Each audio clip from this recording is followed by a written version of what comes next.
Good morning, good afternoon, good evening guys. And now we're back. Featured coin po natin ngayon. And nandito yung kanina nyo pong nakita is konting patalastas lamang po sa mga konting barya na naitatabi natin as part of our collection. So ano po ang ating featured coin ngayon? Ito po actually hindi po ito yung pera talaga noon, kundi isa po siyang uri ng token. So ito guys siya, Casino Filipino Year 2000 token. So alam niyo na po siguro kung ano yung Casino Filipino, dahil ito po ginamit sa isang establishment noon siguro. Hindi naman ako nakakapunta dito guys. So ito po, analyze natin at medyo punasan lang natin ng konti. Napakagandang coin nito guys. Ayan. Okay, featured coin po natin ito upang magkaroon po kayo ng konting kaalaman, idea. So ito pong coin na ito brass. Yan guys. So napakaganda nitong coin nito. Sa harap po may agila, eagle. Ayan po, Philippine Eagle. Sa likod parehas din po.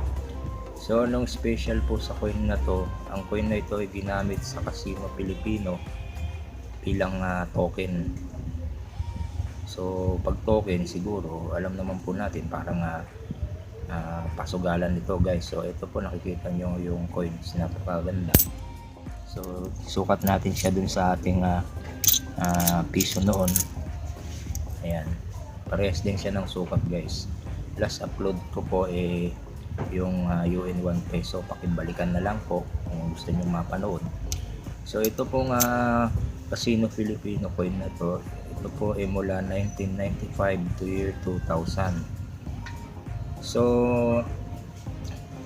para po malaman niyo kung magkano ito ngayon, panoorin nyo po ang video hanggang dulo at sasabihin ko po. Baka may naitatabi po kayo nito guys. Hindi naman to masyadong kamahalan, pero ito po ay isa sa mga highly collectible na rin po sa mga kolektor. So sa pag-ikot-ikot natin sa mga mundo ng pagbabarya, may maraming nagtitinda nito sa online, minsan sa tao lang, sa kapwa kolektor.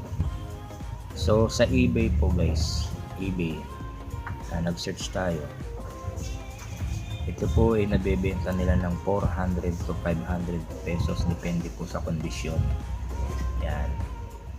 Ito ay Casino Filipino coin year 2000.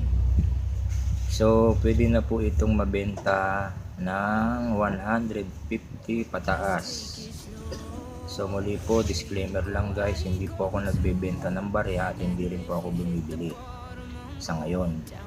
Kasi po tayo po ay nag-i-enjoy lang sa pagkukulit-kulit. So yun nga po guys, muli pinapakita ko sa inyo, isang coin lang po ito na hawak ko, kaya napaka